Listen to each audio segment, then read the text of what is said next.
Over the last few years, we've generated over 2 billion views for consumer apps, and what separated the videos that actually drove downloads from the ones that didn't was not the creator, the product, or even the content itself. It was the first second and a half. After going back through 1,000 hooks across our entire portfolio, I found that almost every video that converted fell into one of 5 categories. So if you've been posting videos and the views aren't turning into downloads for your app, this is exactly why. And by the end of this video, you'll know which hooks to use, when to use them, and what to fix when they're not working. So let's get into it. The first hook sounds almost too simple when I explain it, but almost no one executes it correctly when they think to write the hooks themselves. The formula for setting the dream goes like this. So number 1, state the outcome your app delivers, and then immediately pair it with the removal of the painful process your viewer has already tried and failed at. So what most people get wrong when putting this hook into full effect is that they state the dream and then they don't talk about the pain at all. So saying learn Spanish fast is a dream statement, kind of broad, and it's not what stops a scroll. But if you say something like learn Spanish without studying, or here's how I've become fluent in Spanish without even studying, that names the exact thing your viewer has already tried, already hated, and already quit. And that's what makes them stop in comparison to the other one. So your audience is not uneducated about their problem. They have tried solutions, and they don't need to be convinced the outcome is desirable. They need to believe that the painful path is going to be removed somehow. And you need to position your app as the thing that's going to remove that pain from the path. So when you put this hook into action, you need to know exactly what to look for to know if it's working and what to fix if it's not. So when it's working, comments say stuff like, oh, is the app free? No way. What's the name of the app? Things like this. Watch time stays strong past 3 seconds. Usually people ask for the app name, like I said in the comments. You can see your app store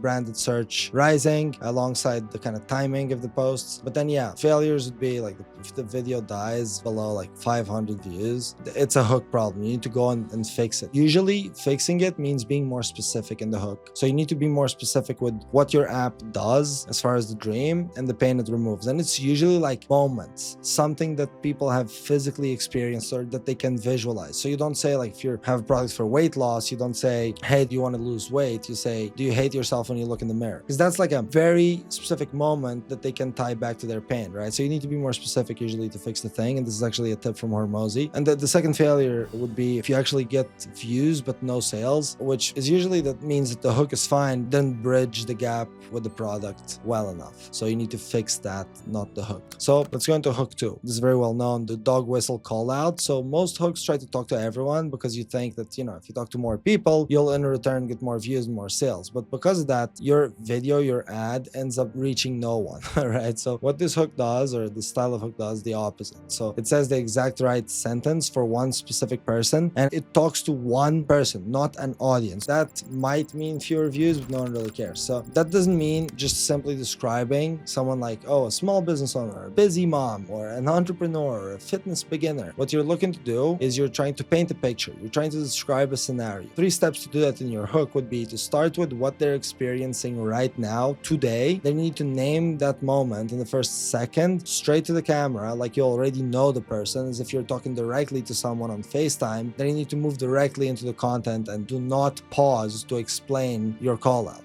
So an example would be, instead of saying, hey, are you trying to learn Spanish? It'd be something like, I've been trying to learn Spanish for years and I'm actually a student at ICU. I'm usually skeptical with AI, but what I've found is just crazy. And like, obviously the better the creator, the more relevant they'll make this style of hook in a TikTok. But the idea is that the person you want to attract is called out in the hook, right? So when it's working, again, you can see comments like things like, this is literally me, or I feel attacked, things like this. People tagging other people asking the name of the app is also good. But when it's failing, I mean, if the comments are unrelated to the product or unrelated to the thing, it means you went viral or you got traction for the wrong reasons. And the failure is almost always because it's too broad. Okay, so before I get into hook 3, I want to share a bit of how we've gotten this results for apps, because maybe right now you're posting, you're getting some views, but you're just not making a difference at all. So if that sounds like you, I recommend checking the link in the description here and applying to see if you're a fit to work with us. And And if you want to see what this system looks like applied to your specific app, there's a link there to book a call. Now let's move into the third hook. This hook is like truth plus proof, or authority, social proof, right? So today when you're scrolling, there's a lot of marketing and the entire atmosphere is almost full of ads that the viewers are looking at. And like, they just filter out because everything sounds the same. So over the years, people have automatically started to become good at scrolling past the hype that a lot of people are trying to sell. Same thing happened with TV, but you're just forced to watch an ad, right? So things like big claims, vague language, things being said with no context, that doesn't work anymore. But there's one thing that usually cuts through the noise and you can't fake it, which is a specific,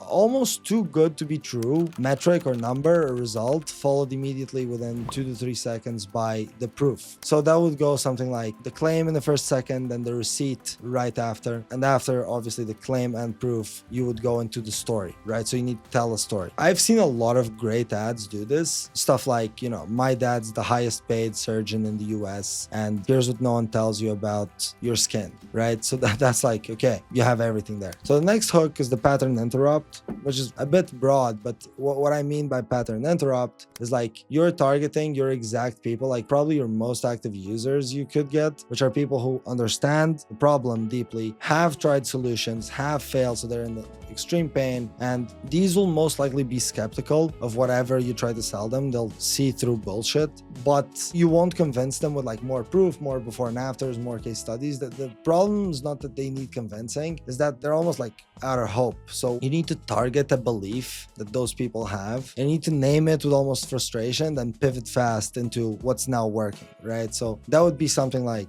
my whole life people told me I was a slow learner and I've never done well like tutoring and even some of these apps online. I've tried everything, but then I figured out that I was just doing the wrong thing because I just can't focus like a normal person. What I've tried is, then you go into it, right? So that's just an example of what you would do. Now the last hook would be just emotion focused. Now this is the style of hook that would make someone stop mid-scroll and then just forget what they're doing. It's great. Like the most influential people of all time have talked about this. If you want to appeal to the masses, you need to appeal to their emotion, and the facts would not even matter. The reality is almost any offer can be made emotional. You just need to figure out which angle would work for your product. So it might be pain driven, might be results driven, but you need to figure out, and usually this is done with creators who are people who'd be users. So if you're targeting students, your creator being a student, for example, these hooks are typically done best by these people because they deeply resonate with the problem and with the pain, and they can pull in an emotional angle in the hook. So like for a finance app, that would be like the anxiety of checking your bank account, not knowing where your money went, like not having control. For a productivity app, like just multitasking all the time, never being on top of your stuff, like those feelings, that emotion, having that portrayed in the hook, whether that's visually or speaking, that's very important. And that's why hook and demo styles have worked for a long time, which is basically when a creator acts shocked about something and then transitions into a story or a demo. That's why it works so well, is because you're seeing emotion the first clip, but you can do that with any format.